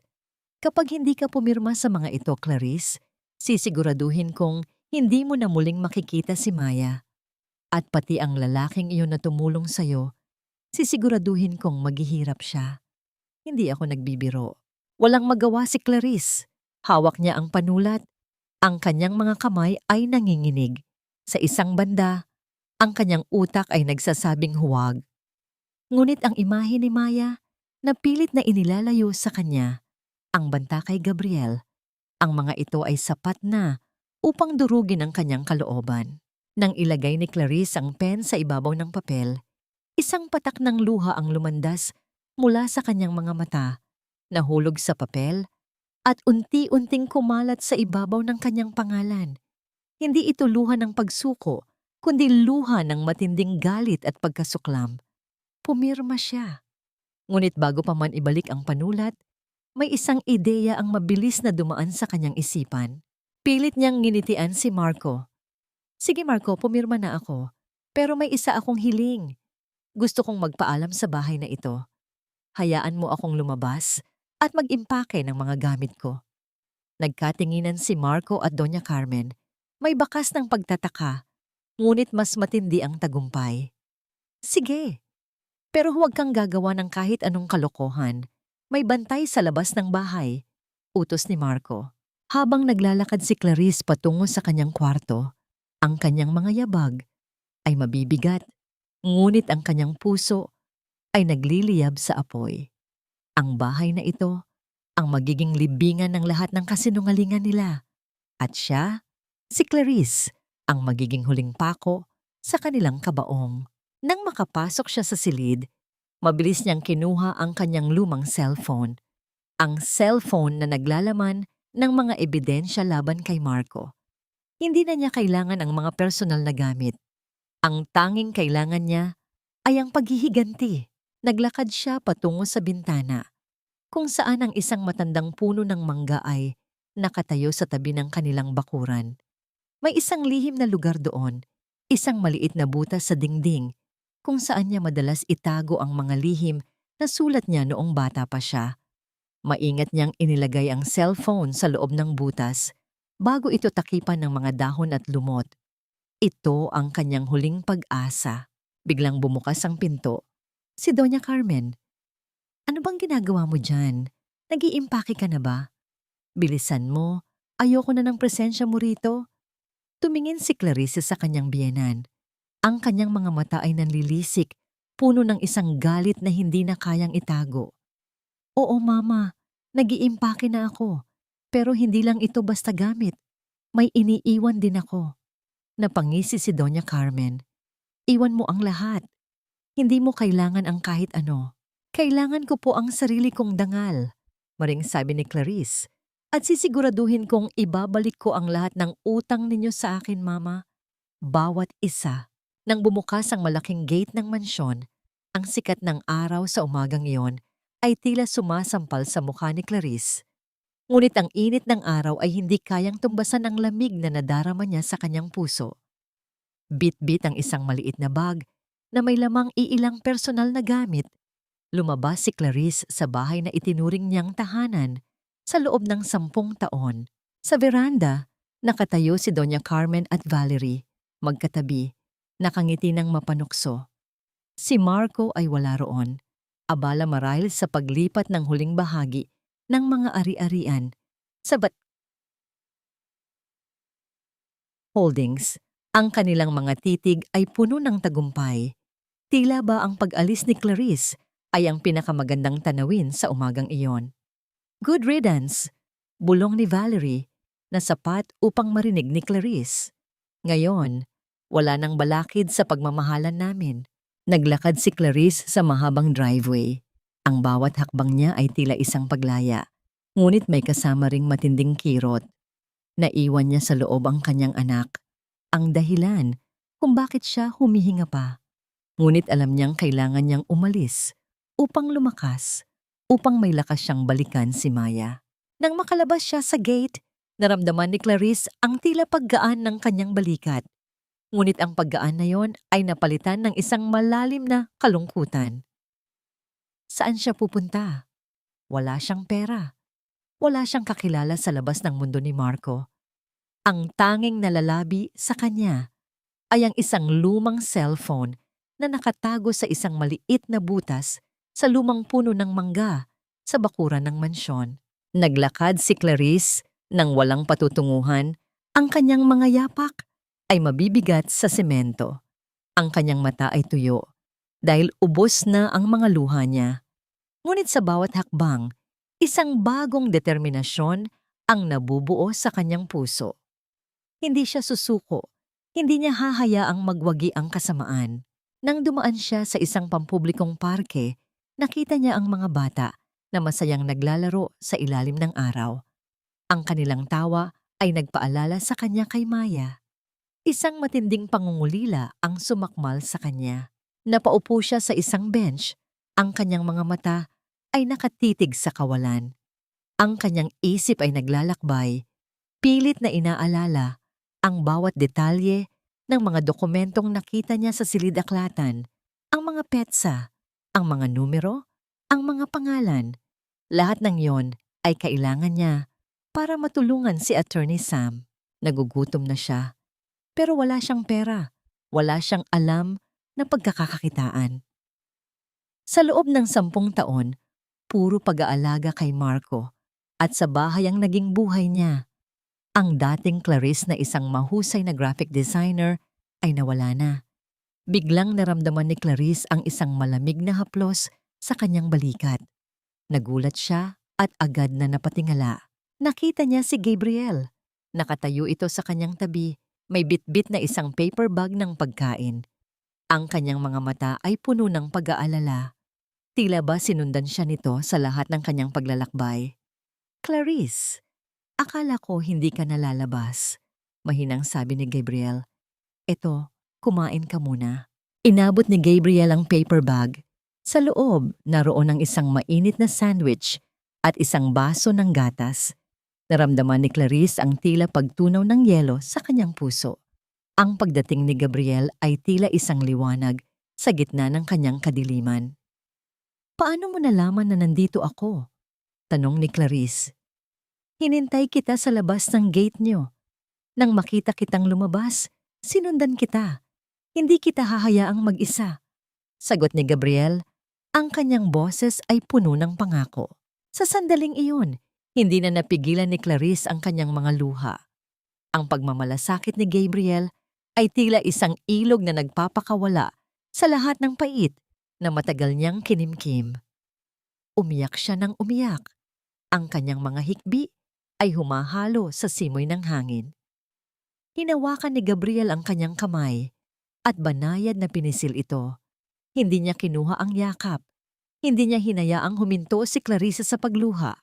Hinayaan niya lang itong ilabas ang lahat ng sakit. Nang humupa ang kanyang pag-iyak, naramdaman ni Clarice ang isang kakaibang ginhawa. Ang kanyang mga mata ay namaga, ngunit ang kanyang puso ay tila nakalaya. May nakuha akong ebidensya, mahinang sabi ni Clarice kay Gabriel. Nakatago sa ilalim ng isang puno ng mangga sa bakuran namin. Pero hindi ko na yun makukuha. Natatakot akong bumalik. Hindi na. Ako na ang kukuha niyon, mariing sabi ni Gabriel. Magtiwala ka sa akin, Clarice. Hindi tayo titigil hanggat hindi sila nabibigyan ng hustisya. Habang nakatingin si Clarice kay Gabriel, naramdaman niya ang isang kakaibang kilig na dumadaloy sa kanyang buong katawan. Hindi ito ang kilig ng pag-ibig na nagpapabulag, kundi ang kilig ng pag-asa. Ang pag-asa na mayroon pa ring kabutihan sa mundo at mayroon pa ring mga taong handang lumaban para sa tama. Sa harap ng pampublikong parke, sa gitna ng mga naglalarong bata, magkahawak kamay na nakaupo sina Clarice at Gabriel. Ang kanilang mga anino ay humahaba sa sikat ng araw, tila ba naghuhudyat ng isang bagong simula. Ngunit ang kapayapaang yon ay hindi nagtagal. Sa isang malaking billboard sa kabilang kalsada, isang bagong ad ang ipinapakita. Isang advertisement para sa V&M Holdings. At sa tabi ng logo ng kumpanya, nakangiti sina Marco at Valerie. Tila ba sila ang pinakamakapangyarihang magkasintahan sa buong mundo. Ang tiwala at kasinungalingan ay tila nagdiriwang sa harap ng buong lungsod. At alam ni Clarice, ito ay simula pa lamang ng kanilang giyera. Hindi na natin kailangan ang cellphone mo, Clarice. May bago tayong ebidensya. Ang boses ni Attorney Sam ay puno ng tagumpay. Nakaupo siya sa kanyang opisina. Ang kanyang mga mata ay naniningning habang itinuturo ang isang stack ng mga dokumento sa mesa. Kasama niya si Clarice at Gabriel na ngayon ay mas kalmado na, ngunit ang kanyang mga mata ay may bakas pa rin ng pagod at galit. "Ano yan, Sam?" tanong ni Clarice. Ang kanyang puso ay kumakabog sa pag-asa. Ito ang mga bank statement mula sa isang offshore account na nakarehistro sa pangalan ni Marco. At ang pinakamahalaga, ito ang mga withdrawal slip na may pirma ni Valerie, mga pirma na ginamit para ilipat ang pera ni Maya sa account na ito. Paliwanag ni Sam. Hinalughog namin ang mga papeles na nakuha ni Gabriel mula sa mga building permits ni Marco. Ang pera mula sa V&M Holdings ay hindi lang ginamit sa negosyo, kundi sa mga personal na luho ni Marco at Valerie. Nanigas si Clarice nang marinig ang pangalan ni Gabriel. "Ibig sabihin, kinuha mo ang cellphone ko sa puno ng mangga?" Tumango si Gabriel. "Oo, kinailangan naming magmadali. Salamat sa mga detalye mo, Clarice. Madali naming nahanap ang butas sa dingding. At ang cellphone mo, ito ang naging susi sa lahat ng ito." Isang mainit na agos ng pasasalamat ang dumaloy sa puso ni Clarice. Sa gitna ng lahat ng pighati, may mga taong handang tumulong sa kanya nang walang hinihinging kapalit. "Ano na ang susunod nating gagawin, Sam?" tanong ni Clarice. "Hindi na natin kailangan ang malaking gulo sa korte. Ang mga ebidensyang ito ay sapat na para ma-freeze ang lahat ng assets ni Marco at Valerie," paliwanag ni Sam. "Ang kailangan lang natin ay isang temporary restraining order mula sa korte. Kapag nangyari iyon, hindi na sila makakagalaw. At kapag na-freeze ang mga account nila, Hindi na nila kayang bayaran ang mga mamahaling abogado nila. Sa sandaling iyon, ang tunog ng pagbukas ng pinto ay nagpatigil sa kanilang usapan. Pumasok si Yaya Icing, ang matandang katulong na tila naglakbay pa mula sa mansyon ni na Marco. Ngunit ang kanyang muka ay hindi na tulad ng dati. Ito ay namumutla at ang kanyang mga mata ay puno ng takot. Ma'am Clarice, pasensya na po. Hindi ko po sinasadya. Ang boses ni Icing ay basag at puno ng pagsisisi. Pinilit po ako ni Doña Carmen na magsumbong kay Sir Marco. Akala ko po ay para sa kapakanan ni Maya. Pero hindi po, masama po silang tao. Niyakap ni Icing si Clarice at umiyak ng umiyak. Narinig ko po na pinagplanuhan nila ang lahat. Ang paglilipat ng pera, pati ang gamot na ibinibigay nila kay Maya. Hindi po ako makatulog sa kaiisip. Kailangan kong sabihin sa inyo ang lahat. Kinumpirma ni Icing ang lahat ng nakita ni Clarice, ang mga nakatagong dokumento sa silid-aklatan, ang recorder sa ilalim ng mesa, at maging ang mga nakaplanong biyahe ni na Marco at Valerie sa labas ng bansa. Ngunit may isa pang impormasyon na nagpataas ng kilay ni Sam. May isa pa po. Isang safe deposit box sa bangko nakapangalan kay Maya.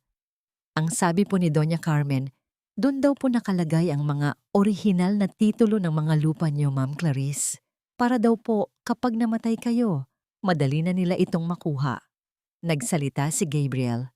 May tiwala ako sa mga kaparaanan ng biyenan mo, Clarice. Gumamit sila ng isang peke na special power of attorney para ma-withdraw ang insurance ni Maya. Hindi malayo na ang pirma mo sa safe deposit box na yon ay peke rin. Kung ganoon, may pag-asa pa para sa atin, Maya. Bulong ni Clarice. Ang kanyang mga mata ay nanlalabo sa luha. Nang gabing iyon, matapos ang masusing pagpaplano, nag-file si Attorney Sam ng temporary restraining order sa korte. Ang mga ebidensya mula sa cellphone ni Clarice, ang mga bank statement na nakuha ni Gabriel, at ang testimonya ni Yaya Icing ay sapat upang maipakita ang modus operandi ni na Marco at Valerie. Kinabukasan, habang abala si Marco at Valerie sa pagpapakita ng kanilang tagumpay sa harap ng media sa isang press conference para sa Vietnam Holdings, dumating ang mga opisyalis ng korte. Ang tunog ng mga camera flash ay pumutok sa paligid kasabay ng ingay ng mga mamamahayag. Ngunit ang lahat ay biglang napatahimik nang lumapit ang isang opisyal at ipinakita ang isang dokumento kay Marco. Mr. Marco Santos, may court order po kami. Ang lahat ng assets nyo, kasama ang V&M Holdings, ay freeze na po. May pending case po kayong fraud and estafa. At Mrs. Valerie Reyes, may subpoena din po kayo. Nanigas sina Marco at Valerie. Ang kanilang mga ngiti ay unti-unting nawala. Ang press conference ay naging isang eksena ng pagkagulat. Ano? Hindi ito maaari. Sino ang nag-file nito? Sigaw ni Marco habang pilit niyang inaagaw ang dokumento mula sa kamay ng opisyal. Sa gilid ng entablado, nakatayo si Clarice. Hindi niya kasama si Gabriel, ayaw niyang malantad ito.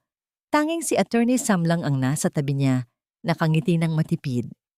Ang kanyang mga mata ay nakatitig ng diretso kina Marco at Valerie. Ako, malamig na sabi ni Clarice. Ang kanyang tinig ay malakas at malinaw. Lumalagos sa buong bulwagan. Ang asawa mong baliw na akala mo ay wala nang alam. Ang bulwagan ay napuno ng bulong-bulungan, tila isang koro ng mga ahas na biglang nagulantang. Ang mga camera flash ay pumutok ng sunod-sunod. Binulag ang lahat sa tindi ng liwanag. Nakatayo sina Marco at Valerie sa gitna ng entablado. Ang kanilang mga mukha ay namumutla. Ang dating mapagmalaking ngiti ay napalitan ng isang desperadong takot. Clarice, ikaw! Sigaw ni Marco, tila hindi makapaniwala sa nakikita. Paano? Paano ka nakalabas ng walang pahintulot ko? At anong pinagsasabi mong ako ang may kaso? Ang taong akala mo ay anino lang, Marco, ang siyang magpapabagsak sa'yo. Mariing sagot ni Clarice. Ang kanyang tinig ay matatag, puno ng awtoridad, na hindi pa nila naririnig kailanman. Ang bawat sentimo na ninakaw mo, ang bawat kasinungalingan na binitawan mo, at ang bawat sakit na idinulot mo sa akin at sa anak natin, lahat ng yan ay may katumbas na bayad. Bago pa man makasagot si Marco, dumating ang mga pulis. Ang tunog ng sirena mula sa labas ay tila isang hudyat ng kanilang katapusan.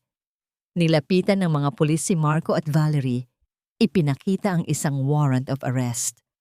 Mr. Marco Santos at Miss Valerie Reyes, may warrant of arrest po kayo para sa kasong estafa, forgery, at child abuse. Sumama na po kayo sa amin. Child abuse? Anong child abuse ang sinasabi nyo? Galit na sigaw ni Valerie, habang pilit niyang pinipigilan ang paghila ng pulis. Ngunit bago pa man makasagot ang pulis, lumapit si Yaya Ising. Ang kanyang mukha ay puno ng matinding galit at pagsisisi. Tama po ang pulis. Nilason niyo ang bata. Ang mga gamot na ibinibigay niyo kay Maya ay hindi nakakatulong. Ang mga reseta na ibinibigay niyo sa akin ay para sa ibang sakit. Binigyan niyo ang bata ng droga para manatiling mahina ang puso niya, para lang may maibigay na dahilan sa pagkuha ng pera mula sa trust fund. Narinig ko po ang lahat. Narinig ko ang plano niyo sa recording. Ang testimonya ni Yaya Ising ay tila isang bomba na sumabog sa gitna ng bulwagan. Ang mga mamamahayag ay nagulantang. Ang mga kamera ay muling kumislap. Ang balita ay kumalat ng napakabilis. Nanigas sina Marco at Valerie. Ang kanilang mga mata ay nagkatinginan, puno ng matinding pagtataksil at galit sa isa't isa. Sinasabi ko na nga ba, Valerie?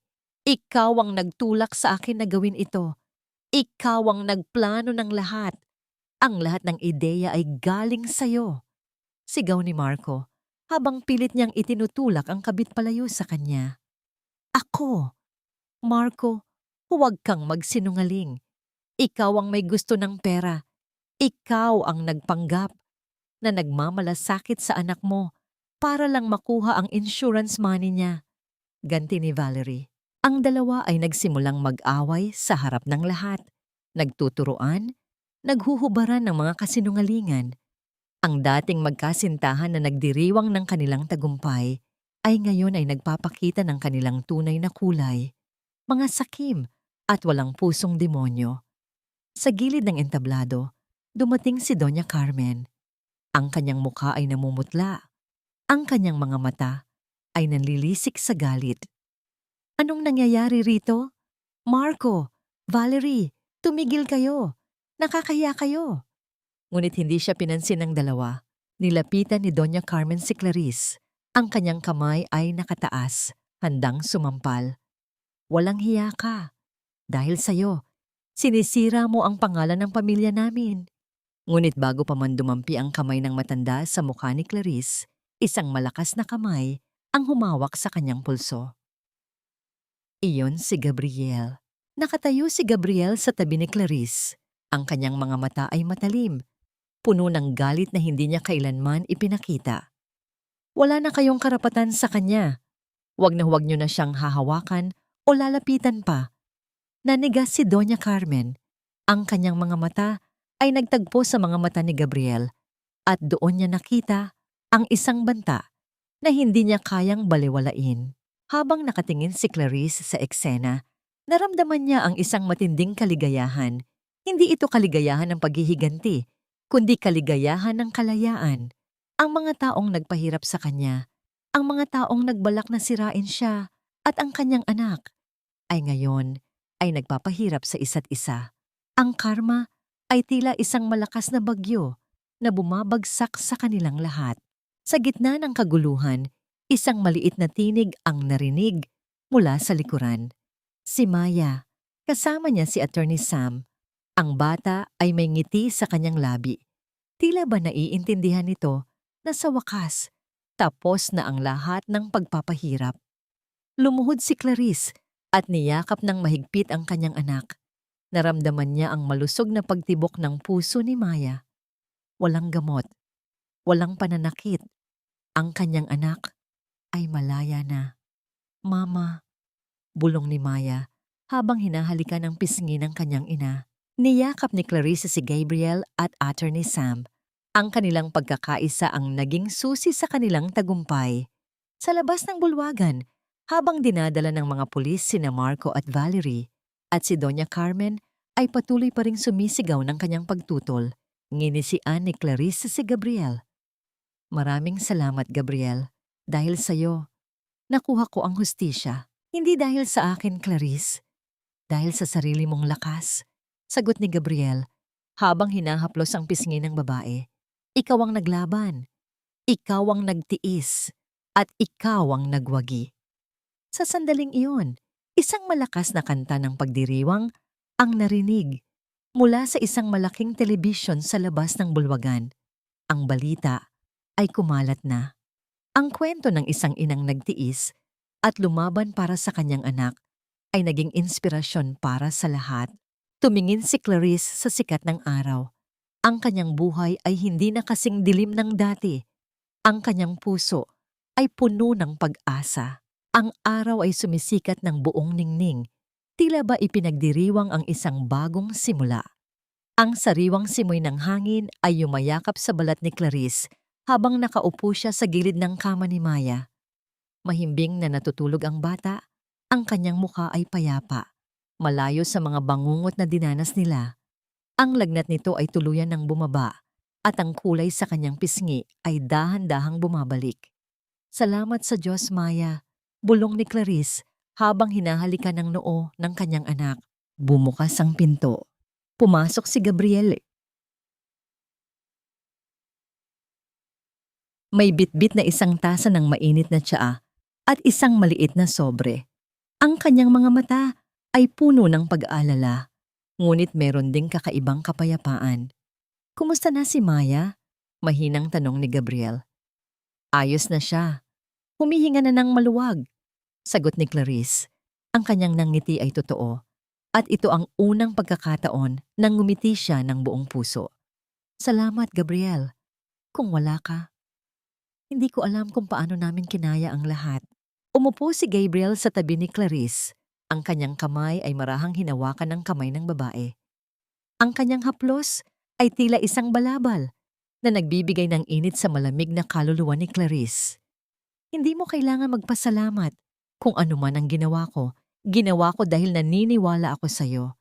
At dahil meron tayong nakaraang hindi pa natin napag-uusapan, sabi ni Gabriel. Ang kanyang boses ay naging malalim. Nagulat si Clarice. Nakaraan? Ano ang ibig mong sabihin? Inabot ni Gabriel ang sobre.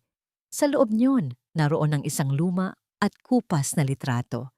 Isang litrato ng isang masayang pamilya, isang batang Clarice, ang kanyang mga magulang, at isang batang lalaki na nakatayo sa likuran, may ngiti sa kanyang labi. Iyon ang litrato sa keychain na ibinigay ni Gabriel sa kanya. Siya si Michael, ang kuya ko, sabi ni Gabriel. At iyan ang litrato ng pamilya niyo sa harap ng lumang bahay namin sa probinsya. Hindi ko alam kung naaalala mo pa, pero noong bata pa tayo, naging magkapit-bahay tayo.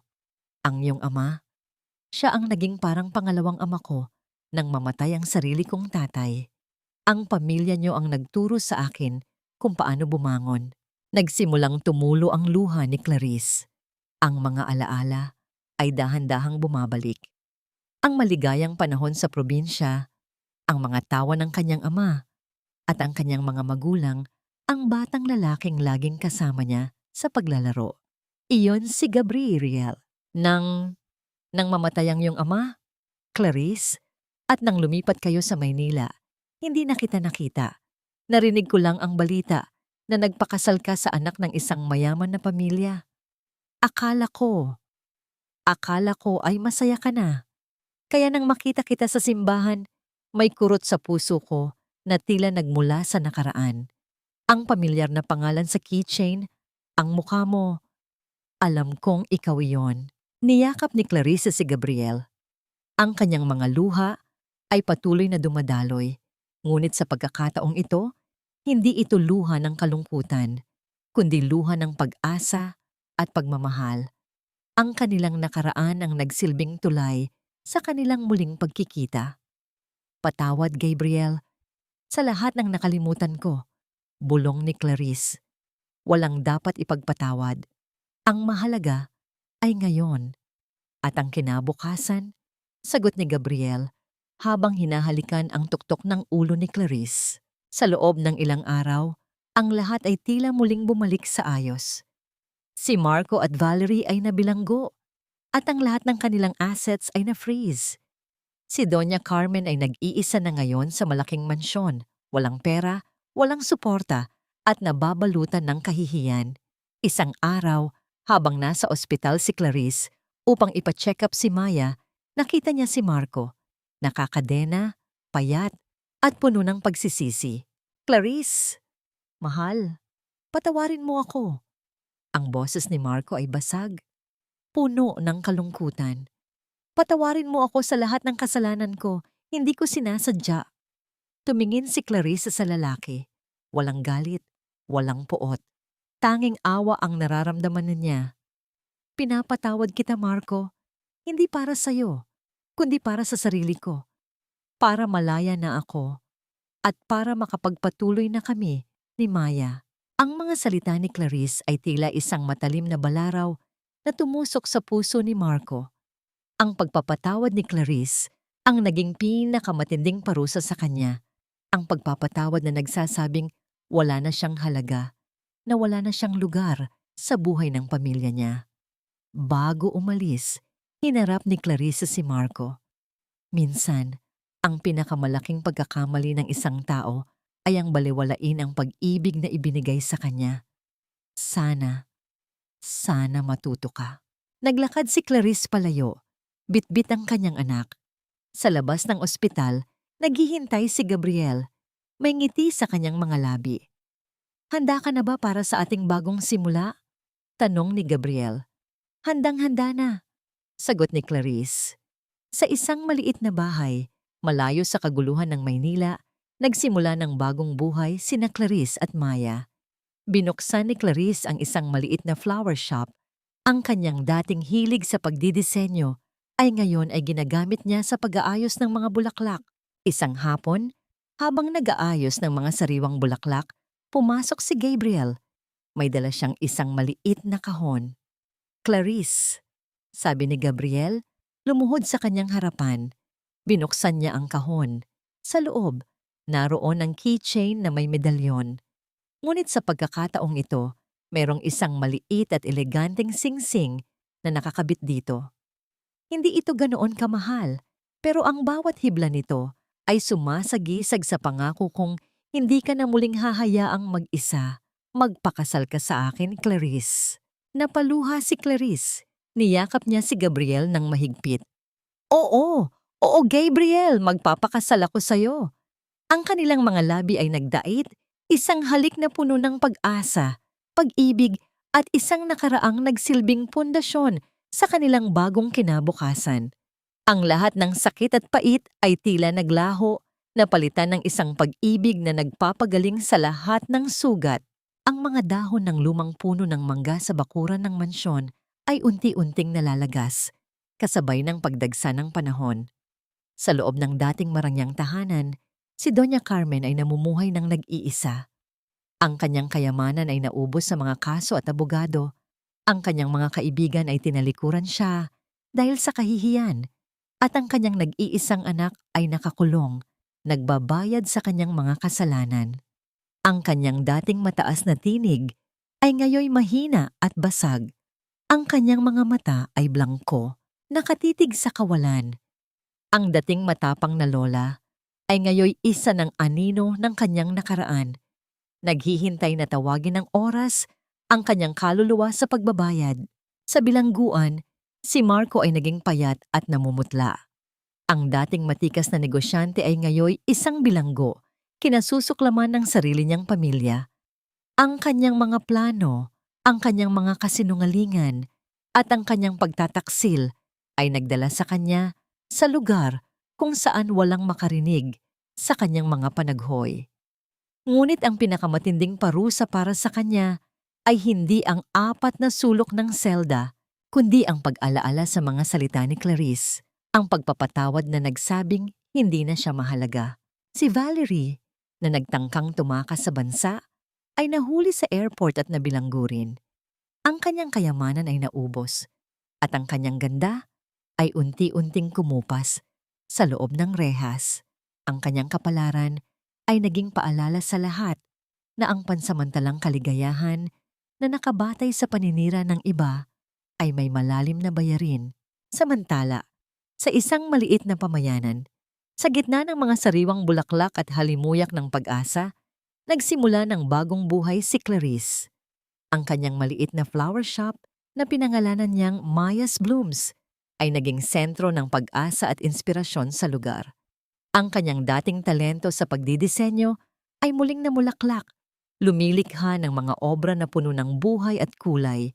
Hindi na siya ang babaeng nakatago sa anino ng kanyang asawa. Siya ay isang babaeng may sariling liwanag, may sariling pangarap, at may sariling pangalan. Si Maya, na ngayon ay malusog at malakas, ay masayang naglalaro sa hardin ng kanilang bahay, napapalibutan ng pagmamahal. Ang kanyang mga tawa ay tila musika sa pandinig ni Clarice, isang patunay na ang bawat paghihirap ay may katumbas na kaligayahan. Isang araw ng linggo, habang nakaupo si Clarice at Gabriel sa labas ng kanilang bahay, pinapanood ang paglubog ng araw, naramdaman ni Clarice ang isang kapayapaan na matagal nang nawala sa kanya. Iyon ang kapayapaan ng pagpapatawad, ng pagtanggap, at ng pagmamahal.